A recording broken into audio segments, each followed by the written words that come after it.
ನಮಸ್ತೆ ವೀಕ್ಷಕರೇ, welcome back to my channel tech word with Anandakumari. ಇವತ್ತಿನ ವಿಡಿಯೋ ಬಂದು ಪೊಲೀಸ್ ವೆರಿಫಿಕೇಷನ್ ಸರ್ಟಿಫಿಕೇಟ್ನ ಯಾವ ರೀತಿ ಆನ್ಲೈನಲ್ಲಿ ಅಪ್ಲೈ ಮಾಡೋದು ಅಂದ್ಬಿಟ್ಟು ಸ್ಟೆಪ್ ಬೈ ಸ್ಟೆಪ್ ಆಗಿ ವಿವರವಾಗಿ ತಿಳಿಸ್ಕೊಡ್ತೀನಿ.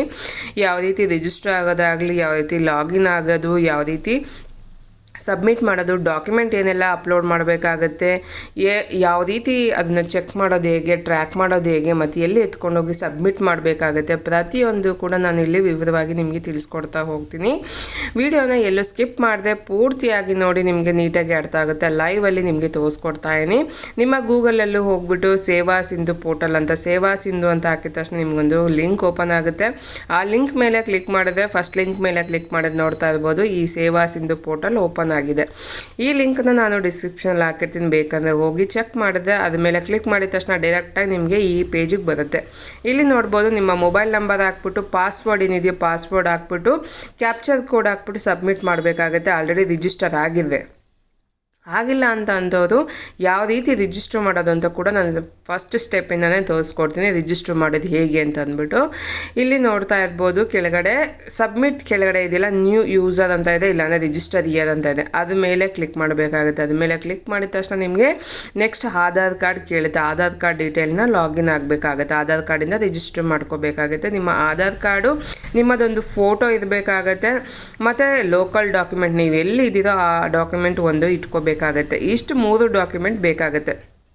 ನೋಡ್ತಾ ಇರ್ಬೋದು, ನಾನಿಲ್ಲಿ ರಿಜಿಸ್ಟರ್ ಇಯರ್ ಅಂತ ಇದೆಯಲ್ಲ ಅದ್ರ ಮೇಲೆ ಕ್ಲಿಕ್ ಮಾಡ್ತಾ ಇದ್ದೀನಿ. ಸಬ್ಮಿಟ್ ಅಂತ ಕೆಳಗಡೆ ಇದೆಯಲ್ಲ ಅದ್ರ ಮೇಲೆ ಕ್ಲಿಕ್ ಮಾಡಿದ ತಕ್ಷಣ ನಿಮಗೆ ನೆಕ್ಸ್ಟ್ ಪೇಜ್ ಓಪನ್ ಆಗುತ್ತೆ. ಇಲ್ಲಿ ಬಂದು ನಿಮ್ಮ ಆಧಾರ್ ಕಾರ್ಡ್ ಏನು ನಂಬರ್ ಇರುತ್ತೋ ಆ ಆಧಾರ್ ಕಾರ್ಡ್ ನಂಬರ್ನ ಇಲ್ಲಿ ಹಾಕಬೇಕಾಗತ್ತೆ. ಆಧಾರ್ ಕಾರ್ಡ್ ನಂಬರ್ ಹಾಕ್ಬಿಟ್ಟು ಕ್ಯಾಪ್ಚರ್ ಕೋಡ್ ಏನಿದೆಯೋ ಆ ಕ್ಯಾಪ್ಚರ್ ಕೋಡ್ ಹಾಕಿ ನೆಕ್ಸ್ಟ್ ಅಂತ ಕೊಡಬೇಕಾಗುತ್ತೆ. ನೆಕ್ಸ್ಟ್ ಅಂತ ಕೊಟ್ಟಿದ ತಕ್ಷಣ ನಿಮ್ಮ ಮೊಬೈಲ್ ನಂಬರ್ ಲಿಂಕ್ ಆಗಿರೋ, ಅಂದರೆ ಆಧಾರ್ ಕಾರ್ಡ್ಗೆ ಯಾವ ಮೊಬೈಲ್ ನಂಬರ್ ಲಿಂಕ್ ಆಗಿರುತ್ತೋ ಆ ನಂಬರ್ಗೆ 6 ನಂಬರ್ಸ್ ಆದ OTP ಹೋಗಿರುತ್ತೆ. ಆ OTPನ ಇಲ್ಲಿ ನೋಡ್ತಾ ಇರ್ಬೋದು, OTP ಹೋಗಿದೆ. ಆ OTPನ ಇಲ್ಲಿ ಹಾಕಬೇಕಾಗುತ್ತೆ. OTPನ ಹಾಕಿದ್ಮೇಲೆ ಇಲ್ಲಿ ಕಂಟಿನ್ಯೂ ಬಟನ್ ಇದೆಯಲ್ಲ, ಆ ಕಂಟಿನ್ಯೂ ಮೇಲೆ ಕ್ಲಿಕ್ ಮಾಡಬೇಕಾಗುತ್ತೆ. ಕ್ಲಿಕ್ ಮಾಡಿದ ತಕ್ಷಣ ನೋಡ್ತಾ ಇರ್ಬೋದು, ನಿಮ್ಮ ಆಧಾರ್ ನಂಬರ್ ವೆರಿಫೈ ಆಗಿದೆ. ಗ್ರೀನ್ ಕಲರ್ ಬಟನ್ ನೋಡ್ತಾ ಇರ್ಬೋದು. ಅದಾದಮೇಲೆ ಕೆಳಗಡೆ ಅಲೋ ಅಂತ ಇದೆಯಲ್ಲ, ಅಲೋ ಮೇಲೆ ಕ್ಲಿಕ್ ಮಾಡಬೇಕಾಗುತ್ತೆ. ಅಲೋ ಅಂತ ಕ್ಲಿಕ್ ಮಾಡಿದ ತಕ್ಷಣ ನೋಡ್ತಾ ಇರ್ಬೋದು, ರಿಜಿಸ್ಟ್ರೇಷನ್ ಇಲ್ಲಿ ಓಪನ್ ಆಗಿದೆ. ಇಲ್ಲಿ ನಿಮ್ಮ ಇಮೇಲ್ ID ಆಗಲಿ ಇಲ್ಲ ಮೊಬೈಲ್ ನಂಬರ್ ಆಗಲಿ ಕೊಡಲೇಬೇಕು ಅಂತ ಇದೆ. ಈ ಮೊಬೈಲ್ ನಂಬರ್ ಕೊಡಲೇಬೇಕು, ಯಾಕೆಂದರೆ ಅಲ್ಲಿ ಸ್ಟಾರ್ ಮಾರ್ಕ್ ಇರೋದ್ರಿಂದ ಮೊಬೈಲ್ ನಂಬರ್ ವೆರಿ ಇಂಪಾರ್ಟೆಂಟು, ಕೊಡಲೇಬೇಕು. ಇಮೇಲ್ ID ಆಪ್ಷನಲ್ಲಿದೆ, ನೀವು ಕೊಡ್ಬೋದು, ಇಲ್ಲಾಂದರೆ ಬಿಡ್ಬೋದು. ಮೊಬೈಲ್ ನಂಬರ್ನ ಏನು ನಿಮ್ಮ ಮೊಬೈಲ್ ನಂಬರ್ ಇದೆಯೋ ಆ ಮೊಬೈಲ್ ನಂಬರ್ನ ಹಾಕ್ಕೊಂಡು ಪಾಸ್ವರ್ಡ್ನ ಕ್ರಿಯೇಟ್ ಮಾಡ್ಕೋಬೇಕಾಗುತ್ತೆ. ನನ್ನ ಪಾಸ್ವರ್ಡ್ನ ನಾನು ಕೆಳಗಡೆ ಇಲ್ಲೇ ನೋಡ್ತಾ ಇರ್ಬೋದು, ಅದು ಎಕ್ಸಾಂಪಲ್ ಆಗಿ admin@357 ಅಂತ ಕೊಟ್ಟಿದ್ದಾರೆ. ಅದನ್ನೇ ನಾನು ಅಲ್ಲಿ ಪೇಸ್ಟ್ ಮಾಡ್ಕೊತಾ ಇದ್ದೀನಿ. ಸೇಮ್ ಅದನ್ನೇ ಹಾಕ್ಕೊತಾ ಇದ್ದೀನಿ. ಅದಾದಮೇಲೆ ಕ್ಯಾಪ್ಚರ್ ಕೋಡ್ ಏನು ಕಾಣ್ತಿದೆಯೋ ಅದನ್ನ ಹಾಕ್ಕೊಂಡು ಕೆಳಗಡೆ ಆ ಚಿಕ್ಕ ಬಾಕ್ಸ್ ಅಗ್ರಿ ಅಂತ ಇದೆಯಲ್ಲ ಆ ಬಾಕ್ಸ್ ಮೇಲೆ ಕ್ಲಿಕ್ ಮಾಡಿ ಸಬ್ಮಿಟ್ ಬಟನ್ ಮೇಲೆ ಕ್ಲಿಕ್ ಮಾಡಬೇಕಾಗುತ್ತೆ. ಸಬ್ಮಿಟ್ ಮೇಲೆ ಕ್ಲಿಕ್ ಮಾಡಿದ ತಕ್ಷಣ ನೆಕ್ಸ್ಟ್ ಪೇಜ್ ಓಪನ್ ಆಗುತ್ತೆ. ಇಲ್ಲಿ ವೆರಿಫಿಕೇಷನ್ ಅಂತ ಇದೆ, ಅಲ್ಲಿ ಓಕೆ ಅಂತ ಕ್ಲಿಕ್ ಮಾಡಾದ್ಮೇಲೆ ಇಲ್ಲಿ ನಿಮ್ಮ ಮೊಬೈಲ್ ನಂಬರ್ ಅಲ್ಲಿ ತೋರಿಸ್ತಾ ಇದೆ. ಸೆಂಡ್ OTP ಅಂತ ಇದೆಯಾ, ರೀಸೆಂಡ್ ಅಂತ, ಅದ್ಮೇಲೆ ಕ್ಲಿಕ್ ಮಾಡಿದ ತಕ್ಷಣ ನಿಮಗೆ ಮತ್ತೆ ಒಂದು OTP ಹೋಗಿರುತ್ತೆ. ಓಕೆ ಅಂತ ಕೊಟ್ಟು ಮತ್ತೆ OTP ಏನು OTP ಹೋಗಿರುತ್ತೆ ಮೊಬೈಲ್ ನಂಬರ್ಗೆ, ಆ OTPನ 6 ನಂಬರ್ಸ್ ಅಂತ OTPನ ಅಲ್ಲಿ ಹಾಕ್ಕೊಂಡು ವ್ಯಾಲಿಡೇಟ್ ಅಂತ ಕೇಳ್ತಾ ಇದೆ. ಅದ್ರ ಮೇಲೆ ಕ್ಲಿಕ್ ಮಾಡಬೇಕಾಗುತ್ತೆ. ಕ್ಲಿಕ್ ಮಾಡಿದ ತಕ್ಷಣ ನೋಡ್ತಾ ಇರ್ಬೋದು, ಇಲ್ಲಿ you have successfully registered on Seva Sindhu ಪೋರ್ಟಲ್ಗೆ ರಿಜಿಸ್ಟರ್ ಆಗಿದೆ. Please login your application using your mobile number and password ಅಂತ ಕೇಳ್ತಾ ಇದೆ. ನಿಮ್ಮ ಮೊಬೈಲ್ ನಂಬರ್ ಹಾಕಿ ಇಲ್ಲ ಪಾಸ್ವರ್ಡ್ ಹಾಕಿ ಓಪನ್ ಮಾಡ್ಬೋದು, ಇಲ್ಲಾಂದರೆ OTP ಹಾಕ್ಕೊಂಡು ಕೂಡ ನೀವು ಲಾಗಿನ್ ಆಗ್ಬೋದು ಅಂತ ತೋರಿಸ್ತಾ ಇದೆ. ಅದಾದಮೇಲೆ ಕ್ಯಾನ್ಸಲ್ ಆದಮೇಲೆ ಮೇನ್ ಪೇಜ್ ಓಪನ್ ಆಗುತ್ತೆ. ಇಲ್ಲಿ ಮೇನ್ ಪೇಜಿನಲ್ಲಿ ನೀವು ನೋಡ್ತಾ ಇರ್ಬೋದು, ಇಲ್ಲಿ ನಿಮ್ಮ ಮೊಬೈಲ್ ನಂಬರ್ ಏನು ರಿಜಿಸ್ಟರ್ ಮಾಡಿದ್ರು ಆ ಮೊಬೈಲ್ ನಂಬರ್ನ ಹಾಕ್ಕೊಂಡು ಪಾಸ್ವರ್ಡ್ ನೆನಪಿರುತ್ತಲ್ಲ ಆ ಪಾಸ್ವರ್ಡ್ನ ನೀವೇ ಅಲ್ಲಿ ಹಾಕ್ಕೊಂಡು ಕ್ಯಾಪ್ಚರ್ ಕೋಡ್ ಹಾಕಿ ಸಬ್ಮಿಟ್ ಮಾಡ್ಬೋದು. ಇಲ್ಲ ಪಾಸ್ವರ್ಡ್ ನೆನಪೇ ಇಲ್ಲ, ನೀವು ಮರ್ತೋಗ್ಬಿಟ್ಟಿರ್ತೀರಾ ಅಲ್ಲ ಟ್ರ್ಯಾಕ್ ಮಾಡಬೇಕಾದ್ರೆ ಅಂದಾಗ ನೀವು ಗೆಟ್ OTP ಅಂತ ಇದೆಯಲ್ಲ, ಮೊಬೈಲ್ ನಂಬರ್ ಕೊಟ್ಟು ಗೆಟ್ OTP ಅಂತ ಕೊಟ್ಟು ಮೊಬೈಲ್ ನಂಬರ್ಗೆ ಒಂದು OTP ಬಂದಿದೆ. ಆ OTPನ ಹಾಕಿ ಕ್ಯಾಪ್ಚರ್ ಕೋಡ್ ಹಾಕಿ ಸಬ್ಮಿಟ್ ಅಂತ ಕೊಟ್ಟರೆ ಲಾಗಿನ್ ಕೂಡ ಆಗುತ್ತೆ. ಅದಾದಮೇಲೆ ನೋಡ್ತಾ ಇದ್ಬೋದು, ಲಾಗಿನ್ ಆಗಿದ ತಕ್ಷಣ ಯಾರ ಹೆಸರಿಂದ ಲಾಗಿನ್ ಆಗಿರ್ತಿರೋ ಆಧಾರ್ ಕಾರ್ಡಿಂದ ಅವರ ಹೆಸರು ಕೂಡ ಅಲ್ಲಿ ಶೋ ಆಗ್ತಾ ಇರುತ್ತೆ. ಅವ್ರ ಹೆಸರು ಕೂಡ ಶೋ ಆಗುತ್ತೆ. ಮತ್ತು ಇಲ್ಲಿ ಲ್ಯಾಂಗ್ವೇಜ್ ಕೂಡ ಚೇಂಜ್ ಮಾಡ್ಕೋಬೋದು. ಇಲ್ಲಿ ಹಿಂದಿ ಮತ್ತು ಕನ್ನಡ ಲ್ಯಾಂಗ್ವೇಜ್ ಕೂಡ ಇದೆ, ನಿಮಗೆ ಕಂಫರ್ಟ್ ಆಗಿದೆ ಯಾವ ಲ್ಯಾಂಗ್ವೇಜ್ ಬೇಕಾದ್ರೂ ಮಾಡ್ಕೋಬೋದು. ನಾನು ಇಂಗ್ಲೀಷಲ್ಲಿ ಸೆಲೆಕ್ಟ್ ಮಾಡ್ಕೊತಾ ಇದ್ದೀನಿ. ಅದಾದಮೇಲೆ ಇಲ್ಲಿ ಮೆನು ನೋಡ್ತಾ ಇರ್ಬೋದು, ಮೆನು ಕೆಳಗಡೆ ತುಂಬ ಆಪ್ಷನ್ಸ್ಗಳಿದೆ. ಇಲ್ಲಿ ಮ್ಯಾನೇಜ್ ಪ್ರೊಫೈಲ್ ಅಂತ ಇದೆ. ಮ್ಯಾನೇಜ್ ಪ್ರೊಫೈಲಲ್ಲಿ ನೀವು ವ್ಯೂ ಪ್ರೊಫೈಲ್ ಮಾಡ್ಬೋದು, ಎಡಿಟಿವ್ ಪ್ರೊಫೈಲ್, ಚೇಂಜ್ ಪಾಸ್ವರ್ಡ್ ಪ್ರತಿಯೊಂದು ಕೂಡ ಇಲ್ಲಿ ಮಾಡ್ಕೋಬೋದಾಗುತ್ತೆ. ನಾವು ಇವಾಗ ಇಲ್ಲಿ ಅಪ್ಲೈ ಮಾಡ್ತಾ ಇದ್ದು ಅಪ್ಲೈ ಫಾರ್ ಸರ್ವಿಸಸ್ ಅಂತ ಇದೆಯಲ್ಲ ಅದ್ರ ಮೇಲೆ ಕ್ಲಿಕ್ ಮಾಡಬೇಕಾಗುತ್ತೆ. ಇಲ್ಲಿ ವ್ಯೂ ಆಲ್ ಅವೈಲೇಬಲ್ ಸರ್ವಿಸಸ್ ಅಂತ ಇದೆಯಲ್ಲ ಅದ್ರ ಮೇಲೆ ಕ್ಲಿಕ್ ಮಾಡಬೇಕಾಗುತ್ತೆ. ಕ್ಲಿಕ್ ಮಾಡಿದ ತಕ್ಷಣ ನಿಮಗೆ ಇಲ್ಲಿ ನೆಕ್ಸ್ಟ್ ಪೇಜ್ ಇಲ್ಲಿ ಓಪನ್ ಆಗುತ್ತೆ. ತುಂಬ ಆದಂಥ ಸರ್ವಿಸ್ ಇದೆ. ಸೇವಾ ಸಿಂಧು ಪೋರ್ಟಲಲ್ಲಿ ಇದು ತುಂಬ ಆದಂಥ ಅಪ್ಲಿಕೇಶನ್ ಫಾರ್ ಸರ್ವಿಸಸ್ ತುಂಬಾ ಸರ್ವಿಸಸ್ ಇದೆ. ಇಲ್ಲಿ ನೋಡ್ತಾ ಇರ್ಬೋದು ಶೋಯಿಂಗ್ ಪೇಜಸ್ 1 to 86 ಪೇಜ್ವರೆಗೂ ನಿಮಗೆ ಅಷ್ಟೊಂದು ಸರ್ವಿಸ್ಗಳಿದೆ. ಒಂದೊಂದೇ ನೀವು ಹುಡುಕ್ತಾ ಕೂತ್ಕೊಂಡ್ರೆ ತುಂಬ ಲೇಟ್ ಆಗುತ್ತೆ, ನಿಮಗೆ ಸಿಗೋದಿಲ್ಲ. ಒಂದೊಂದೇ ಪೇಜ್ ನೋಡ್ತಾ ಇದ್ದು 1 2 3 4 ಅಂತ ಹಿಂಗೆ ಪೇಜು ಆ್ಯಡ್ ಆಗ್ತಾ ಹೋಗ್ತಾ ಇತ್ತು, ನಂಬರ್ಸ್ ಕೂಡ ಚೇಂಜ್ ಆಗ್ತಾ ಹೋಗ್ತಾ ಇತ್ತು. ಅಷ್ಟೊಂದು ಸರ್ವಿಸ್ಗಳು ಇದ್ದಾವೆ ಇದರಲ್ಲಿ. ಅದಕ್ಕೆ ನೀವು ಇಲ್ಲಿ ಒಂದೊಂದೇ ಚೆಕ್ ಮಾಡೋಕ್ಕಾಗಲ್ಲ ಅಂದ್ಬಿಟ್ಟು ಇಲ್ಲಿ ಸರ್ಚ್ ಬಟನ್ ನೋಡ್ತಾ ಇರ್ಬೋದು ಮೇಲ್ಗಡೆ. ಆ ಸರ್ಚ್ ಬಟನ್ನಲ್ಲಿ ನೀವು ಏನು ಅಪ್ಲೈ ಮಾಡಬೇಕು ಅಂತಿದ್ದೀರೋ ಅದ್ರ ಹೆಸರನ್ನ ಹಾಕಬೇಕಾಗುತ್ತೆ. ನಾನು PVC ಅಂತ ಹಾಕಿದ ತಕ್ಷಣ ನೋಡುತ್ತಾ ಇರ್ಬೋದು ಇಲ್ಲಿ 2 ಆಪ್ಷನ್ ಓಪನ್ ಆಗಿದೆ. ನನಗೆ ಬೇಕಾಗಿರೋದು ಸೆಕೆಂಡ್ ಒನ್. ನೀವು ಡ್ರೈವರ್ ಆಗಿರ್ಬೋದು, ಏನಾದರೂ ಕೂಲಿ ಕೆಲಸ ಮಾಡ್ತಾ ಇರ್ಬೋದು, ಸೆಕ್ಯೂರಿಟಿ ಕೆಲಸ ಜಾಬ್ಗಾಗಿರ್ಬೋದು, ಏನಾದರೂ ಸಣ್ಣ ಪುಟ್ಟ ಕೆಲಸ ಮಾಡೋಂಥವ್ರಿಗೆ ಈ ಸೆಕೆಂಡ್ ಒನ್ ಅಪ್ಲೈ ಮಾಡಿದ್ರೆ ಸಾಕಾಗುತ್ತೆ. ಅದ್ರ ಚಾರ್ಜಸ್ ಬಂದು 150 ಆಗುತ್ತೆ. ಆ ಆಪ್ಷನ್ ಮೇಲೆ ಕ್ಲಿಕ್ ಮಾಡಿದ ತಕ್ಷಣ ನೋಡ್ತಾ ಇರ್ಬೋದು ಕರ್ನಾಟಕ ರಾಜ್ಯ ಪೊಲೀಸ್ ಅಂತ ಅಂದ್ಬಿಟ್ಟು, ಕರ್ನಾಟಕ ಸ್ಟೇಟ್ ಪೊಲೀಸ್ ಅಂತ ಅಂದ್ಬಿಟ್ಟು ಓಪನ್ ಆಗುತ್ತೆ. ಇದು ಮಾಡಿಸೋದ್ರಿಂದ ನಿಮಗೆ ಯಾವುದೇ ಆದಂಥ ನಿಮ್ಮ ಹೆಸರಲ್ಲಿ ಏನಾದರೂ ಕೇಸ್ಗಳೇನೇ ಇದ್ದರೆ ಅದು ಗೊತ್ತಾಗುತ್ತೆ ಅಂತ ಅಂದ್ಬಿಟ್ಟು ಕಂಪನಿಗೆ ಜಾಯ್ನ್ ಆಗಬೇಕಾದ್ರೆ ಅವರಿಗೆ ಮುಂದೆ ನೆಕ್ಸ್ಟ್ ಯಾವುದೇ ಆದಂಥ ತೊಂದರೆ ಆಗಬಾರ್ದು ಅಂತ ಅಂದ್ಬಿಟ್ಟು ಮೊದಲೇ ವೆರಿಫಿಕೇಷನ್ ಮಾಡಿಸ್ಕೊತಾರೆ. ಇವಾಗ ಪ್ರತಿಯೊಂದು ಕೆಲಸಕ್ಕೂ ಕೂಡ ಮಾಡಿಸ್ಕೊತಾರೆ. ಕಂಪನಿಗೆ ಏನೇ ಆದಂಥ ಕೆಲಸಕ್ಕೆ ಜಾಯ್ನ್ ಆಗಬೇಕಂದ್ರೂ ಮಾಡಿಸ್ತಾ ಇದ್ದಾರೆ. ಇವಾಗ ನೋಡ್ಬೋದು ಕೆಳಗಡೆ ಅರ್ಜಿದಾರ ವಿವರಗಳು ಅಂತ ಇದೆ, ಅಪ್ಲಿಕೇಶನ್ ಡೀಟೇಲ್ಸ್ ಅಂತ. ಇಲ್ಲಿ ಪ್ರತಿಯೊಂದು ಡೀಟೇಲು ನೀವು ಯಾರು ಅಪ್ಲೈ ಮಾಡ್ಕೊತಾ ಇರೋ ಅವ್ರದ್ದು ಡೀಟೇಲ್ನ ಹಾಕ್ಬೇಕಾಗುತ್ತೆ, ಅವ್ರ ಹೆಸರು ಹಾಕಬೇಕಾಗುತ್ತೆ. ಅವ್ರದ್ದೊಂದು ಫೋಟೋ ಅಂತ ಹೇಳಿದ್ನಲ್ಲ, ಫೋಟೋ ಬಂದು 100 KB ಒಳಗಡೆ ಸ್ಕ್ಯಾನ್ ಮಾಡಿ ಇಟ್ಕೋಬೇಕಾಗತ್ತೆ PDF ಫೈಲಲ್ಲಿ. ಅದಾದಮೇಲೆ ಡೇಟ್ ಆಫ್ ಬರ್ತ್ ಹಾಕಬೇಕಾಗತ್ತೆ. ಮತ್ತು ಅವ್ರ ತಂದೆ ಇಲ್ಲಾಂದರೆ ಅವ್ರ ಗಂಡನ ಹೆಸರು ಹಾಕಬೇಕಾಗತ್ತೆ.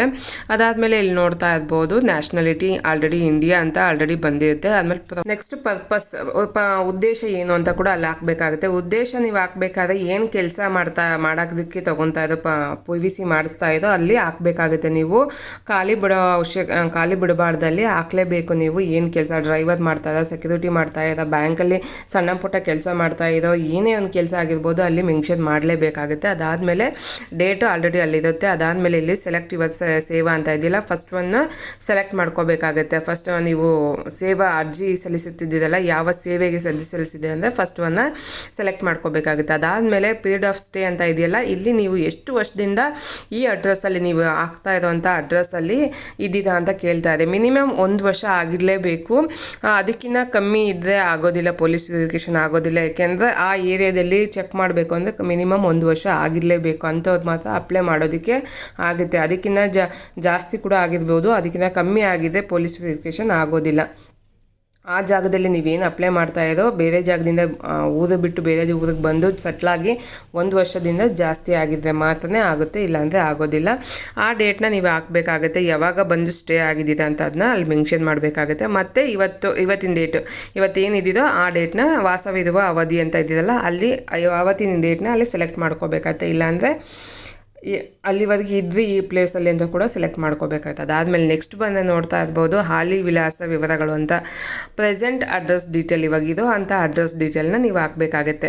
ಅಂದರೆ ಊರು ಬಂದಿರ್ತೀರ, ಬೇರೆ ಊರಲ್ಲಿ ಸ್ಟೇ ಆಗಿರ್ತೀರ, ಅಲ್ಲಿ ಇರೋ ಅಡ್ರೆಸ್ನ ಅಲ್ಲಿ ಇರುವಂಥ ನಿಮ್ಮ ಲೋಕಲ್ ಡೀಟೇಲ್ ಏನಿರುತ್ತೋ, ಅಂದರೆ ಡಾಕ್ಯುಮೆಂಟ್ ಏನಿರುತ್ತೋ, ವೋಟರ್ ಕಾರ್ಡ್ ಆಗಿರ್ಬೋದು, DL ಆಗಿರ್ಬೋದು, ರೇಷನ್ ಕಾರ್ಡ್ ಆಗಿರ್ಬೋದು, ಇಲ್ಲ ಅಂದರೆ ನಿಮ್ಮ ರೆಂಟಲ್ ಅಗ್ರಿಮೆಂಟ್ ಇದ್ದು ಪರವಾಗಿಲ್ಲ, ಅದೇ ಕೂಡ ಆಗುತ್ತೆ. ನಿಮ್ಮ ರೆಂಟಲ್ ಅಗ್ರಿಮೆಂಟ್ ಇರಬೇಕಾಗತ್ತೆ. ಆ ಅಡ್ರೆಸ್ಸಲ್ಲಿರೋವಂಥದ್ದನ್ನ ಇಲ್ಲಿ ಮೆನ್ಷನ್ ಮಾಡಬೇಕಾಗತ್ತೆ. ಪ್ರತಿಯೊಂದು ಅಡ್ರೆಸ್ನ ನೀವು ಇಲ್ಲಿ ರೆಡ್ ಮಾರ್ಕ್ ಏನು ಸ್ಟಾರ್ ಮಾರ್ಕ್ ರೆಡ್ಡಲ್ಲಿರುತ್ತೋ ಅದೆಲ್ಲ ಇಂಪಾರ್ಟೆಂಟ್ ಇರುತ್ತೆ, ನೀವು ಫಿಲ್ ಮಾಡಲೇಬೇಕಾಗುತ್ತೆ. ಅದು ಬಿಟ್ಟರು ಪರವಾಗಿಲ್ಲ, ಅದು ಮಾತ್ರ ಇಂಪಾರ್ಟೆಂಟ್ ಇರುತ್ತೆ, ಅದು ಫಿಲ್ ಮಾಡಲೇಬೇಕು. ಪ್ರತಿಯೊಂದು ಅಡ್ರೆಸ್ನ ಇಲ್ಲಿ ಫಿಲ್ ಮಾಡಾದ್ಮೇಲೆ ಇಲ್ಲಿ ಯಾವ ಪೊಲೀಸ್ ಸ್ಟೇಷನ್ ನೀವು ಬರುತ್ತೆ ಅಂತ ಕೂಡ ಅಲ್ಲಿ ಸೆಲೆಕ್ಟ್ ಮಾಡ್ಕೋಬೇಕಾಗತ್ತೆ. ಡಿಸ್ಟಿಕ್ ಯಾವ ಸೆಲೆಕ್ಟ್ ಮಾಡ್ಕೋಬೇಕು, ಮತ್ತು ಯಾವ ಪೊಲೀಸ್ ಸ್ಟೇಷನ್ ಬರುತ್ತೆ ಅಂತ ಕೂಡ ಸೆಲೆಕ್ಟ್ ಮಾಡ್ಕೋಬೇಕು. ಮತ್ತು ಪಿನ್ ನಂಬರ್, ಆ ಏರಿಯಾ ಪಿನ್ ಕೋಡ್ನ ನೀವು ಅಲ್ಲಿ ಹಾಕೋಬೇಕಾಗುತ್ತೆ. ಮತ್ತು ನೆಕ್ಸ್ಟ್ ಇಂಪಾರ್ಟೆಂಟ್ ಇಲ್ಲಿ ನೆಲೆಸಿರುವ ಅವಧಿ ಅಂತ ಕೇಳ್ತಾ ಇದೆ, ತಿಂಗಳುಗಳು ಅಂತ ಕೇಳ್ತಾ ಇದೆ. ಡ್ಯೂರೇಷನ್ ಆಫ್ ಸ್ಟೇ ಅಂತ ಇದೆಯಲ್ಲ, ಅಲ್ಲಿ ನೀವು ಎಷ್ಟು ವರ್ಷದಿಂದ ಅಂತ ಅಲ್ಲಿ ಮೇಲುಗಡೆ ಹಾಕಿರ್ತೀರಲ್ಲ, ಎಷ್ಟು ವರ್ಷ ಅಂತ ಅಂದ್ಬಿಟ್ಟು ಎಷ್ಟು ವರ್ಷದಿಂದ ಎಷ್ಟುವರೆಗೂ ಇದ್ದೀವಿ ಅಂತ ಅಲ್ಲೇ ಕ್ಯಾಲ್ಕುಲೇಟ್ ಮಾಡಿಬಿಟ್ಟು ನೀವು ಎಷ್ಟು ತಿಂಗಳು ಅಂತ ಇಲ್ಲಿ ಗೊತ್ತಾಗ್ಬಿಡುತ್ತೆ. ಮಿನಿಮಮ್ 1 ವರ್ಷದಿಂದ ನೀವು ಇದ್ದೀರಾ ಅಂತಂದರೆ 1 ವರ್ಷದಲ್ಲಿ 12 ತಿಂಗಳು ಅಂದರೆ 12 ತಿಂಗಳು ಅಂತ ಅಲ್ಲಿ ಹಾಕಬೇಕಾಗತ್ತೆ. ಇಲ್ಲ 2 ವರ್ಷದಿಂದ ನೀವು ಅಲ್ಲಿ ಬಂದು ಸ್ಟೇ ಆಗಿದ್ದೀರ ಅಂದರೆ 2 ವರ್ಷ ಅಂದರೆ 24 ತಿಂಗಳಾಗಿದೆ ಅಂತ ಕೂಡ ನೀವು ಅಲ್ಲಿ ಹಾಕಬೇಕಾಗತ್ತೆ. ಅದಾದಮೇಲೆ ನೋಡ್ಬೋದು ನಾನು ಅಲ್ಲಿ ರೆಡ್ ಮಾರ್ಕು ಇರೋ ಜಾಗದಲ್ಲಿ ನೀವು ಇಂಪಾರ್ಟೆಂಟಾಗಿ ಅಲ್ಲಿ ಫಿಲ್ ಮಾಡಲೇಬೇಕು. ಫಿಲ್ ಆಗಿಲ್ಲ ಅಂದರೆ ಅದು ಮೂವ್ ಆಗೋದಿಲ್ಲ, ಮುಂದಕ್ಕೆ ಹೋಗೋಲ್ಲ. ಅದಕ್ಕೆ ಅಲ್ಲಿ ತೋರಿಸ್ತಾ ರೆಡ್ ಮಾರ್ಕ್ ಇರೋ ಜಾಗ ಅಂತದನ್ನ ನೀವು ಫಿಲ್ ಮಾಡಲೇಬೇಕಾಗತ್ತೆ. ಮತ್ತು ಕೆಳಗಡೆ ಬಂತು ಅಂದರೆ ನಿಮಗೆ ಇಲ್ಲಿ ಇನ್ನೊಂದು ಆಪ್ಷನ್ ಇದೆ, ಪ್ರೆಸೆಂಟ್ ಅಡ್ರೆಸ್ಸು ಮತ್ತು ಪರ್ಮನೆಂಟ್ ಅಡ್ರೆಸ್ ಸೇಮ್ ಇದೆಯಾ ಅಂತ ಕೇಳ್ತಾರೆ. ಪರ್ಮನೆಂಟ್ ಅಡ್ರೆಸ್ ಮತ್ತು ಸೇಮ್ ಆ್ಯಸ್ ಪ್ರೆಸೆಂಟ್ ಅಡ್ರೆಸ್ ಅಂತ ಇದೆ. ಎಸ್ ಅಂತ ಇದೆ, ಸೇಮ್ ಊರಲ್ಲೇ ಇದ್ಕೊಂಡು ನೀವು ಅಪ್ಲೈ ಮಾಡ್ತಾ ಇದ್ದರೆ ಎಸ್ ಅಂತ ಕೊಡ್ಬೋದು. ಇಲ್ಲ ಅಂತಂದರೆ ಬೇರೆ ಅಡ್ರೆಸ್ ಅಂತಂದರೆ ಅವಶ್ಯಕತೆ ಇಲ್ಲ, ಎಸ್ ಅಂತದಿಲ್ಲ. ಇಲ್ಲ ಅಂತಲೇ ಆಪ್ಷನ್ ಸೆಲೆಕ್ಟ್ ಮಾಡಿಕೊಂಡು ನಿಮ್ಮ ಪರ್ಮನೆಂಟ್ ಅಡ್ರೆಸ್ ಯಾವ ಊರಿಂದ, ನಿಮ್ಮ ಊರು ಯಾವುದೋ ಆ ಊರ ಅಡ್ರೆಸ್ನ ನೀವು ಹಾಕಬೇಕಾಗತ್ತೆ. ಇಲ್ಲಿನೂ ಅಷ್ಟೇ ರೆಡ್ ಮಾರ್ಕ್ ಸೈನ್ ಏನಿರುತ್ತೋ ಅದು ಪ್ರತಿಯೊಂದು ಕೂಡ ನೀವು ಇಲ್ಲಿ ಫಿಲ್ ಮಾಡಬೇಕಾಗತ್ತೆ.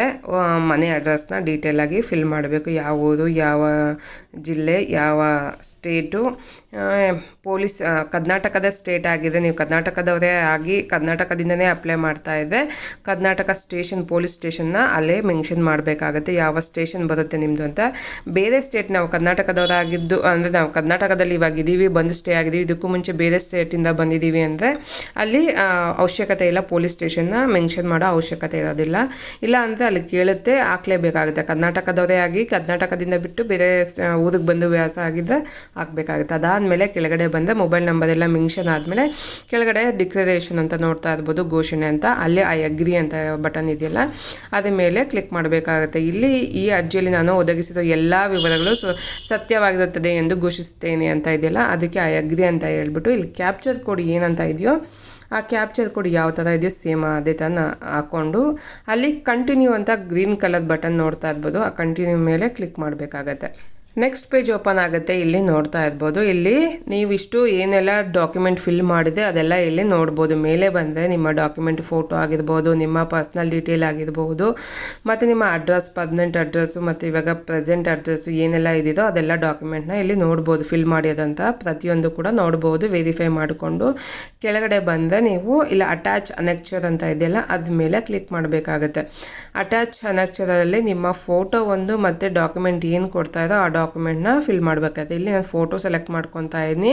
ಫೋಟೋನ ಆಲ್ರೆಡಿ ಒಂದ್ಸಲಿ ಮೇಲೆ ಫಸ್ಟ್ ಪೇಜಲ್ಲೇ ಫೋಟೋ ಸೆಲೆಕ್ಟ್ ಮಾಡ್ತಾ ಅದನ್ನೇ ಅಟ್ಯಾಚ್ ಮಾಡ್ಬೋದು. ಇಲ್ಲಿ ನೋಡ್ತಾ ಇರೋದು rental address, ration card, voter card, DL ಮತ್ತು ಆಧಾರ್ ಕಾರ್ಡು ಹೀಗೆ ಇದೆ. ಇದರಲ್ಲಿ ಏನೋ ಒಂದು ಡಾಕ್ಯುಮೆಂಟ್ನ ಕೊಡ್ಬೋದು. ನಾನಿಲ್ಲಿ ಆಧಾರ್ ಕಾರ್ಡ್ನೇ ಸೆಲೆಕ್ಟ್ ಮಾಡ್ತಾ ಇದ್ದೀನಿ. ಆಧಾರ್ ಕಾರ್ಡ್ ಸೆಲೆಕ್ಟ್ ಮಾಡ್ಕೊಂಡು ಚೂಸ್ ಫೈಲ್ ಅಂತ ಇದೆಯಲ್ಲ ಅದ್ರ ಮೇಲೆ ಕ್ಲಿಕ್ ಮಾಡಿ ನಾನು ಫೈಲ್ನ ಸೆಲೆಕ್ಟ್ ಮಾಡಿಕೊಂಡು ಅಲ್ಲಿ ಅಪ್ಲೋಡ್ ಮಾಡ್ಕೊತಾ ಇದ್ದೀನಿ ಫೋಟೋನ ಮತ್ತು ಆಧಾರ್ ಕಾರ್ಡ್ನ. ಆಧಾರ್ ಕಾರ್ಡಲ್ಲಿ ಬೇರೆ ಅಡ್ರೆಸ್ಸೇ ಇರಬಹುದು, ಬೇರೆ ಸ್ಟೇಟ್ದಾಗಲಿ ಬೇರೆ ಊರದಾಗಲಿ ಅಡ್ರೆಸ್ ಇದ್ದರೂ ಪರವಾಗಿಲ್ಲ. ಲೋಕಲ್ ಪ್ರೂಫ್ದು ಒಂದು ಪ್ರೂಫ್ ಎತ್ಕೊಂಡೋಗಿ ಸ್ಟೇಷನಲ್ಲಿ ನೀವು ಸಬ್ಮಿಟ್ ಮಾಡಬೇಕಾಗತ್ತೆ. ಯಾವುದೇ ಅಡ್ರೆಸ್ ಆದರೂ ಪರವಾಗಿಲ್ಲ. ಆಧಾರ್ ಕಾರ್ಡಲ್ಲಿ ನೀವು ಬೇರೆ ಸ್ಟೇಟ್ದಾಗಿರ್ಬೋದು, ಬೇರೆ ಊರದಾಗಿರ್ಬೋದು, ಕರ್ನಾಟಕದಲ್ಲೇ ಇದ್ದಕ್ಕೆ ಬೇರೆ ಊರದಾಗಿರ್ಬೋದು. ಆದರೆ ಸಬ್ಮಿಟ್ ಮಾಡಬೇಕಾದ್ರೆ ಸ್ಟೇಷನಲ್ಲಿ ಸಬ್ಮಿಟ್ ಮಾಡಬೇಕಾದ್ರೆ ನೀವು ಒರಿಜಿನಲ್ ಲೋಕಲ್ ಆಗಿರೋಂಥ ಪ್ರೂಫ್ನ ನೀವು ಅಲ್ಲಿ ಸಬ್ಮಿಟ್ ಮಾಡಲೇಬೇಕಾಗತ್ತೆ. ಅಪ್ಲೋಡ್ ಆದಮೇಲೆ ಕೆಳಗಡೆ ಸೇವ್ ಅನೆಕ್ಚರ್ ಅಂತಿದ್ದಿಲ್ಲ, ಸೇವ್ ಮೇಲೆ ಕೊಡಬೇಕಾಗುತ್ತೆ. ಸೇವ್ ಅಂತ ಕೊಟ್ಟಿದ ತಕ್ಷಣ ನೆಕ್ಸ್ಟ್ ಪೇಜ್ ಓಪನ್ ಆಗುತ್ತೆ. ಇಲ್ಲಿ ಮತ್ತೆ ನಿಮ್ಮ ಅಪ್ಲಿಕೇಶನ್ ಇಲ್ಲಿ ಇನ್ನೊಂದ್ಸಲಿ ನೋಡ್ಬೋದು. ಪ್ರತಿಯೊಂದು ವೆರಿಫೈ ಆಗಿ ಕೆಳಗಡೆ ಅನೆಕ್ಚರ್ ನಾವೇನು ಮಾಡಿರ್ತೀವೋ ಡಾಕ್ಯುಮೆಂಟ್ ಅಪ್ಲೋಡ್ ಮಾಡಿರ್ತೀವೋ ಅದು ಕೂಡ ನಾವಿಲ್ಲಿ ಲಿಸ್ಟನ್ನು ತೋರಿಸ್ತಾ ಇರುತ್ತೆ. ನಮ್ಮ ಫೋಟೋ ಮತ್ತು ಆಧಾರ್ ಕಾರ್ಡ್ ಅಪ್ಲೋಡ್ ಮಾಡಿದ್ದೀವಿ ಅಂತ ತೋರಿಸ್ತದೆ. ಅದಾದಮೇಲೆ ಈ ಸೈನ್ ಅಂತ ಇದೆಯಲ್ಲ, ಈ ಸೈನ್ ಮೇಲೆ ಪೇಮೆಂಟ್ ಮತ್ತು ಈ ಸೈನ್ ಅಂತ ಅದ್ಮೇಲೆ ಕ್ಲಿಕ್ ಮಾಡಿ ಇಲ್ಲಿ ನೆಕ್ಸ್ಟ್ ಬಂದು ಐ ಅಗ್ರಿ ಅಂತ ಚೆಕ್ ಬಾಕ್ಸ್ ಇದೆಯಲ್ಲ ಆ ಚೆಕ್ ಬಾಕ್ಸ್ ಮೇಲೆ ಕ್ಲಿಕ್ ಮಾಡಿ ಸೆಂಡ್ OTP ಕೇಳಬೇಕಾಗುತ್ತೆ. OTP ಕೇಳಿದಾಗ ಇಲ್ಲಿ ನೆಕ್ಸ್ಟ್ ಇಲ್ಲಿ ನಿಮ್ಮ ಆಧಾರ್ ಕಾರ್ಡಿಂದ ಲಾಗಿನ್ ಆಗಬೇಕಾಗುತ್ತೆ. ಅಂದರೆ ಆಧಾರ್ ಕಾರ್ಡ್ OTPನ ವೆರಿಫೈ ಮಾಡ್ಕೋಬೇಕಾಗುತ್ತೆ. ಇಲ್ಲಿ ನೋಡ್ತಾ ಇರ್ಬೋದು, please click the check box ಅಂತ ಇದೆ. ಆ ಚೆಕ್ ಬಾಕ್ಸ್ನ ಕ್ಲಿಕ್ ಮಾಡಿ ಇಲ್ಲಿ ನಿಮ್ಮ ಆಧಾರ್ ನಂಬರ್ ಏನಿರುತ್ತೋ ಆಧಾರ್ ಕಾರ್ಡ್ ನಂಬರು ಆ ನಂಬರ್ನ ಹಾಕ್ಕೋಬೇಕಾಗುತ್ತೆ. ಆಧಾರ್ ಕಾರ್ಡ್ ನಂಬರ್ ಹಾಕ್ಕೊಂಡು ಸೆಂಡ್ OTP ಅಂತ ಕೊಡಬೇಕಾಗುತ್ತೆ. ಸೆಂಡ್ OTP ಅಂತ ಕೊಟ್ಟಿದ ತಕ್ಷಣ ನಿಮ್ಮ OTP ಮೊಬೈಲ್ ನಂಬರ್ ರಿಜಿಸ್ಟರ್ ಆಗಿರುತ್ತಲ್ಲ ಆಧಾರ್ ಕಾರ್ಡ್ಗೆ, ಆ ನಂಬರ್ಗೆ 6 ನಂಬರ್ಸ್ OTP ಹೋಗಿರುತ್ತೆ. ಆ OTPನ ಇಲ್ಲಿ ಹಾಕ್ಕೋಬೇಕಾಗತ್ತೆ. OTPನ ಹಾಕ್ಕೊಂಡು ವೆರಿಫೈ OTP ಅಂತ ಇದೆಯಲ್ಲ, ವೆರಿಫೈ OTP ಮೇಲೆ ಕ್ಲಿಕ್ ಮಾಡಬೇಕು. ಕ್ಲಿಕ್ ಆಗಿದ ತಕ್ಷಣ ನೆಕ್ಸ್ಟ್ ಪೇಜ್ ಓಪನ್ ಆಗುತ್ತೆ. ಇಲ್ಲಿ ಪೇಮೆಂಟ್ ಓಪನ್ ಆಗುತ್ತೆ. ಇಲ್ಲಿ ಪೇಮೆಂಟಲ್ಲಿ ನೀವು Paytm ಅಂತ ಒಂದಿದೆ, ಬಿಲ್ ಡೆಸ್ಕ್ ಪೇಮೆಂಟ್ ಇದೆ. ಬಿಲ್ ಡೆಸ್ಕ್ ಪೇಮೆಂಟ್ ಮೇಲೆ ಮಾಡಬೇಡಿ, Paytm ಮೇಲೆ ಕ್ಲಿಕ್ ಮಾಡಿ. Paytm ಅಂದ ತಕ್ಷಣ ನೀವು ಪೇಮೆಂಟ್ Paytm-ಇಂದನೇ ಮಾಡಬೇಕು ಅಂತ ಅವಶ್ಯಕತೆ ಇಲ್ಲ. ಆನ್ಲೈನಲ್ಲಿ ನೀವು ಗೂಗಲ್ ಪೇ ಇಲ್ಲ ಫೋನ್ಪೇ ಕೂಡ ಮಾಡ್ಬೋದು. ಅದ್ರ ಮೇಲೆ ಕ್ಲಿಕ್ ಮಾಡಿದ ತಕ್ಷಣ ನಿಮ್ಮ ಅಪ್ಲಿಕೇಶನ್ ಫೀಸ್ ಎಷ್ಟು ಅಂತ ಅಲ್ಲಿ ತೋರಿಸ್ತಾ ಇದೆ. ಅಷ್ಟು ಫೀಸ್ನ ನೀವು ಆನ್ಲೈನ್ ಅಪ್ಲೈ ಮಾಡಬೇಕಾಗುತ್ತೆ. ಮೇಕ್ ಪೇಮೆಂಟ್ ಅದ ಮೇಲೆ ಕ್ಲಿಕ್ ಮಾಡಿದ ತಕ್ಷಣ ನೋಡ್ತಾ ಇರ್ಬೋದು ನಿಮ್ಮ ಇಲ್ಲಿ ಸ್ಕ್ಯಾನರ್ ಓಪನ್ ಓಪನ್ ಆಗುತ್ತೆ. ಸೇವಾ ಸಿಂಧು ಪೋರ್ಟಲ್ದು ಸ್ಕ್ಯಾನರ್ ಓಪನ್ ಆಗುತ್ತೆ. ನೀವು ಇಲ್ಲಿ ಫೋನ್ಪೇ, ಗೂಗಲ್ ಪೇ, ಪೇಟಿಎಮ್ ಕೂಡ ಮಾಡ್ಬೋದು. ಪೇಟಿಎಮ್ ಇವಾಗ ಇಲ್ಲ, ನೀವು ಗೂಗಲ್ ಪೇ, ಫೋನ್ಪೇ ಯೂಸ್ ಮಾಡಿ ಸ್ಕ್ಯಾನ್ ಮಾಡ್ಕೊಂಡು ಪೇ ಮಾಡ್ಬೋದು. ಇಲ್ಲಾಂದರೆ UPI ನಂಬರ್, ಅದು UPI ಅಂತ ಇದೆಯಲ್ಲ ಅದ್ರ ಮೇಲೆ ಕ್ಲಿಕ್ ಮಾಡಿ ಕೂಡ ನೀವು ಮಾಡ್ಬೋದು. ಅದ್ಮೇಲೆ ಮಾಡಿದ ತಕ್ಷಣ ನಿಮಗೆ ಆಟೋಮೆಟಿಕ್ ಸ್ಕ್ಯಾನ್ ಆಗಿದ ತಕ್ಷಣ ನಿಮಗೆ ನೆಕ್ಸ್ಟ್ ಹೋಗುತ್ತೆ. ಇಲ್ಲಿ ಎಕ್ಸ್ಪೈರಿ ಆಗಿದೆ ಅಂತ, ಸೀಸನ್ ಎಕ್ಸ್ಪೈರಿ ಆಗಿದೆ, ಲಾಗಿನ್ ಆಗಿ ಅಂತ ಒಂದು ಮೆಸೇಜ್ ಬರುತ್ತೆ. ಅದಾಗಿದ ತಕ್ಷಣ ನೀವು ಇನ್ನೊಂದ್ಸಲಿ ಕೂಡ ಇಲ್ಲಿ ಲಾಗಿನ್ ಆಗ್ಬೋದು. ನಿಮ್ಮ ಮೊಬೈಲ್ ನಂಬರ್ ಗೊತ್ತಿರ್ತಾರೆ, ಮೊಬೈಲ್ ನಂಬರ್ ಹಾಕಿ, ಪಾಸ್ವರ್ಡ್ ಗೊತ್ತಿದೆ ಹಾಕಿ, ಇಲ್ಲಾಂದರೆ ಗೆಟ್ OTP ತೊಗೊಂಡು ಅಲ್ಲಿ ಕ್ಯಾಪ್ಚರ್ ಕೊಡಿ ಏನಿದೆಯೋ ಅದು ಹಾಕಿ ಸಬ್ಮಿಟ್ ಕೊಡಿ. ಸಬ್ಮಿಟ್ ಆಗಿದ ತಕ್ಷಣ ನೋಡ್ತಾ ಇರ್ಬೋದು. ಮತ್ತು ಇಲ್ಲಿ ಡೈರೆಕ್ಟಾಗಿ ನಿಮ್ಮ ಅಪ್ಲಿಕೇಶನ್ ಅಪ್ಲೈ ಮಾಡಿದ್ದೀರಲ್ಲ ಆ ಅಪ್ಲಿಕೇಶನ್ ನಿಮ್ದು ಇಲ್ಲಿ ID ತೋರಿಸ್ತಾ ಇರುತ್ತೆ. ಅದ್ಮೇಲೆ ID ಮೇಲೆ ಕ್ಲಿಕ್ ಮಾಡಿದ ತಕ್ಷಣ ನಿಮಗೆ ನಿಮ್ಮ ಅಪ್ಲಿಕೇಶನ್ನು ಓಪನ್ ಆಗುತ್ತೆ. ನೋಡ್ತಾ ಇರ್ಬೋದು, ನೀವು ಅಪ್ಲೈ ಮಾಡಿದಂಥ ಅಕ್ನಾಲೇಜ್ಮೆಂಟ್ ಜನ್ರೇಟ್ ಆಗಿದೆ. ಆ ಜನ್ರೇಟ್ ಆಗಿರೋದು ಒಂದು ಪ್ರಿಂಟ್ಔಟ್ ತೊಗೋಬೇಕಾಗುತ್ತೆ. ಪ್ರಿಂಟ್ಔಟ್ ತೊಗೊಂಡು ನೀವೇನೆಲ್ಲ ಡಾಕ್ಯುಮೆಂಟ್ ಸಬ್ಮಿಟ್ ಮಾಡಿದ್ದೆ, ನಿಮ್ಮ ಡಾಕ್ಯುಮೆಂಟ್ ಅಂದರೆ ಆಧಾರ್ ಕಾರ್ಡು ಮತ್ತು ಲೋಕಲ್ ಪ್ರೂಫ್ ಏನಾದರೂ dental agreement, voter card, ration card ಎಲ್ಲ ಸೇಮ್ ಆಧಾರ್ ಕಾರ್ಡೇ ಇದ್ದರೆ ಅದನ್ನೆಲ್ಲ ಡಾಕ್ಯುಮೆಂಟ್ ತೊಗೊಂಡು ಒಂದೊಂದು ಜೆರಾಕ್ಸ್ ಕಾಪಿ ತೊಗೊಂಡು ನಿಮ್ಮ ಸೆಲೆಕ್ಟ್ ಮಾಡಿದಂಥ ಪೊಲೀಸ್ ಸ್ಟೇಷನ್ಗೆ ಎತ್ಕೊಂಡೋಗಿ ಕಾಪಿನ ಕೊಡಬೇಕಾಗತ್ತೆ, ಸಬ್ಮಿಟ್ ಮಾಡಬೇಕಾಗತ್ತೆ. ಇದನ್ನು ಸಬ್ಮಿಟ್ ಅಪ್ಲೈ ಮಾಡಿ ಒಂದು ವಾರದೊಳಗಡೆ ನೀವು ಅಪ್ಲಿಕೇಶನ್ನ ನಿಮ್ಮ ಪೊಲೀಸ್ ಸ್ಟೇಷನ್, ಯಾವ ಪೊಲೀಸ್ ಸ್ಟೇಷನ್ ಸೆಲೆಕ್ಟ್ ಮಾಡಿದ್ರಿ ಅಲ್ಲಿ ಕೊಡಬೇಕಾಗತ್ತೆ. ಆದಷ್ಟು ಬೇಗ, ಒಂದು ವಾರದ ಅದಕ್ಕೆ ಟೈಮ್ ಇರುತ್ತೆ, 10 to 15 ಡೇಸ್ ಅಷ್ಟೇ ಟೈಮು. ಅಷ್ಟರಲ್ಲಿ ನೀವು ಎತ್ಕೊಂಡೋಗಿ ಅಲ್ಲಿ ಕೊಡಬೇಕಾಗತ್ತೆ. ಇಲ್ಲಾಂದರೆ ಮತ್ತೆ ರಿಜೆಕ್ಟ್ ಆಗುತ್ತೆ, ಇನ್ನೊಂದ್ಸಲಿ ನೀವು ಅಪ್ಲೈ ಮಾಡಬೇಕಾಗತ್ತೆ. ಅದಾದಮೇಲೆ ಯಾವ ಥರ ನೀವು ಅಪ್ಲೈ ಮಾಡಿ ಅದನ್ನ ವೆರಿಫೈ ಮಾಡ್ಕೊಳೋದು ಯಾವ ಥರ ಇದೆ, ಅದು ನೀವು ವೆರಿಫೈ ಆದಮೇಲೆ ನಿಮಗೆ ತೊಗೊಳೋದು ಹೇಗೆ, ಅದನ್ನ ಡಾಕ್ಯುಮೆಂಟ್ ಸರ್ಟಿಫಿಕೇಟ್ನ ತೊಗೊಳೋದು ಹೇಗೆ ಅಂತ ಕೂಡ ನಾನಿಲ್ಲಿ ಮುಂದೆ ತೋರಿಸ್ತಾ ಹೋಗ್ತೀನಿ. ಬನ್ನಿ, ಇಲ್ಲಿ ನೋಡ್ತಾ ಇರ್ಬೋದು, ಮನೆ ಕೆಳಗಡೆ ಇಲ್ಲಿ ಇರ್ಬೋದು ವ್ಯೂ ಸ್ಟೇಟಸ್ ಆಫ್ ಅಪ್ಲಿಕೇಶನ್ ಅಂತ ಇದೆ. ಇಲ್ಲಿ ಅಪ್ಲಿಕೇಶನ್ ಫಾರ್ ಸರ್ವಿಸ್ ಅಂತ ಕೇಳೋದಲ್ಲ, ಅದಕ್ಕೆ ಕೆಳಗಡೆ ಇದೆ, ನೋಡ್ತಾ ಇರ್ಬೋದು ವ್ಯೂ ಸ್ಟೇಟಸ್ ಆಫ್ ಅಪ್ಲಿಕೇಶನ್ ಅಂತ ಇದೆ. ಅಲ್ಲಿ ಕೆಳಗಡೆ ಟ್ರ್ಯಾಕ್ ಅಪ್ಲಿಕೇಶನ್ ಸ್ಟೇಟಸ್ ಅಂತ ಇದಿಲ್ಲ, ಅದ್ರ ಮೇಲೆ ಕ್ಲಿಕ್ ಮಾಡಬೇಕು. ಕ್ಲಿಕ್ ಆಗಿದ ತಕ್ಷಣ ನೋಡ್ತಾ ಇರ್ಬೋದು ಇಲ್ಲಿ ಫ್ರಮ್ ಡೇಟ್ ಮತ್ತು ಟು ಡೇಟ್ ಅಂತ ಇದೆ. ಅದೇನು ಚೇಂಜಸ್ ಮಾಡ್ಕೋಬೇಡಿ. ಇಲ್ಲಿ ಗೆಟ್ ಡೇಟಾ ಅಂತ ಇದಿಲ್ಲ, ಅದ್ರ ಮೇಲೆ ಕ್ಲಿಕ್ ಮಾಡಿದ ತಕ್ಷಣ ನೀವು ಅಪ್ಲೈ ಮಾಡಿದಂಥ ಪ್ರತಿಯೊಂದು ಡೀಟೇಲ್ ಕೂಡ ಇಲ್ಲಿ ಓಪನ್ ಆಗುತ್ತೆ. ಇಲ್ಲಿ ನೋಡ್ತಾ ಇರ್ಬೋದು, ಪ್ರತಿಯೊಂದು ನೀವೇನೆಲ್ಲ ಅಪ್ಲೈ ಮಾಡಿರ್ತೀರೋ ಆ ಡೀಟೇಲ್ನ ಇಲ್ಲಿರುತ್ತೆ. ನೀವು ಅಪ್ಲೈ ಮಾಡಿದಂಥ 3 ತಿಂಗಳ ಒಳಗಡೆ ಏನೆಲ್ಲ ಅಪ್ಲೈ ಮಾಡಿರ್ತೀರೋ ಅದೆಲ್ಲ ಇಲ್ಲಿ ಶೋ ಆಗುತ್ತೆ. ಇವಾಗ ಅಪ್ಲೈ ಮಾಡಿದ್ದು ಫಸ್ಟ್ ಎಲ್ಲ ಇರುತ್ತೆ. ಕರೆಂಟ್ ಸ್ಟೇಟಸ್ ನೋಡ್ತಾ ಇರ್ಬೋದು, ಅಂಡರ್ ಪ್ರೋಸೆಸ್ ಅಂತ ಇದೆ. ಇವಾಗ ಜಸ್ಟ್ ಅಪ್ಲೈ ಮಾಡೋದ್ರಿಂದ ಇನ್ನು ಅಂಡರ್ ಪ್ರೋಸೆಸ್ ಅಂತ ತೋರಿಸ್ತಾ ಇದೆ. ನೀವೆಲ್ಲ ಎತ್ಕೊಂಡೋಗಿ ಸಬ್ಮಿಟ್ ಮಾಡಾದ್ಮೇಲೆ ವೆರಿಫೈ ಎಲ್ಲ ಆದಮೇಲೆ ನಿಮ್ಗೆ ಇಲ್ಲಿ ಡೆಲಿವರ್ಡ್ ಅಂತ ಅಂದ್ಬಿಟ್ಟು ಒಂದು ಮೆಸೇಜ್ ಬರುತ್ತೆ. ಆ ಡೆಲಿವರ್ಡ್ ಮೇಲೆ ಅಂತ ಕ್ಲಿಕ್ ಮಾಡಿದ್ರೆ ನಿಮಗೆ ನೋಡ್ತಾ ಇರ್ಬೋದು ಅಂಡರ್ ಪ್ರೋಸೆಸ್ ಅಂತ ಇದೆ. ಅದ್ರ ಮೇಲೆ ಕ್ಲಿಕ್ ಮಾಡಿದ್ರೆ ನೋಡ್ತಾ ಇರ್ಬೋದು ಇಲ್ಲಿ ನಿಮ್ಗೆ ಇಲ್ಲಿ ತೋರಿಸ್ತಾ ಇರುತ್ತೆ ಇಶ್ಯೂ ಡೇಟ್ ಅಂತ ಇದೆಯಲ್ಲ, ಅಕ್ನಾಲೇಜ್ಮೆಂಟ್, ಅದಕ್ಕೆ ಕೆಳಗಡೆ ಬಂದು ನಿಮಗೆ ಒಂದು ವ್ಯೂ ಅಪ್ಲಿಕೇಶನ್ಸ್ ಅಂತ ಕೂಡ ಇರುತ್ತೆ. ಆವಾಗ ಡೆಲಿವರ್ಡ್ ಅಂತ ಆದಮೇಲೆ ಪ್ರೋಸೆಸ್ ಎಲ್ಲ ಆದಮೇಲೆ ಅದ್ರ ಮೇಲೆ ಕ್ಲಿಕ್ ಮಾಡಿದ್ರೆ ನಿಮ್ಮ ಸರ್ಟಿಫಿಕೇಟ್ ಕೂಡ ನೀವು ಡೌನ್ಲೋಡ್ ಮಾಡಿ ಯೂಸ್ ಮಾಡ್ಬೋದು. ಈ ಸರ್ಟಿಫಿಕೇಟ್ ನಿಮಗೆ 1 ವರ್ಷ ವ್ಯಾಲಿಡಿಟಿ ಇರುತ್ತೆ. ಅಪ್ಲೈ ಮಾಡಿದ್ರಿಂದ ನೆಕ್ಸ್ಟ್ ಇಯರ್ ಅಪ್ಲೈ ಮಾಡೋವರೆಗೂ ಸೇಮ್ ಡೇಟ್ವರೆಗೂ ನಿಮಗೆ ಸೇಮ್ ವ್ಯಾಲಿಡಿಟಿ ಇರುತ್ತೆ. ಅದಾದಮೇಲೆ ಮತ್ತೆ ಇನ್ನೊಂದ್ಸಲ ಅಪ್ಲೈನ ಮಾಡ್ಕೋಬೇಕಾಗುತ್ತೆ. ಈ ವಿಡಿಯೋ ನಿಮಗೆ ಯೂಸ್ ಆಯಿತು ಅಂದ್ಕೊಡ್ತೀನಿ. ಯಾವ ರೀತಿ ಅಪ್ಲೈ ಮಾಡೋದು, ಯಾವ ರೀತಿ ರಿಜಿಸ್ಟರ್ ಆಗೋದು, ಯಾವ ರೀತಿ ಅಪ್ಲೈ ಮಾಡೋದು, ಡಾಕ್ಯುಮೆಂಟ್ ಏನೇನೆಲ್ಲ ಬೇಕಾಗುತ್ತೆ, ಪ್ರತಿಯೊಂದು ಟ್ರ್ಯಾಕ್ ಮಾಡೋದು ಹೇಗೆ, ಪ್ರತಿಯೊಂದು ಕೂಡ ನಾನು ವಿವರವಾಗಿ ಇಲ್ಲಿ ನಿಮಗೆ ತಿಳಿಸ್ಕೊಡ್ತಾ ಹೋಗೀನಿ. ಯೂಸ್ ಆಯಿತು ಅಂದ್ಕೊತೀನಿ. ಯೂಸ್ ಆಗಿದೆ ಲೈಕ್ ಮಾಡಿ, ಶೇರ್ ಮಾಡಿ, ಕಮೆಂಟ್ ಮಾಡಿ ತಿಳಿಸಿ. ಥ್ಯಾಂಕ್ ಯು ಫಾರ್ ವಾಚಿಂಗ್ ವಿಡಿಯೋನ. Thank you. Bye bye.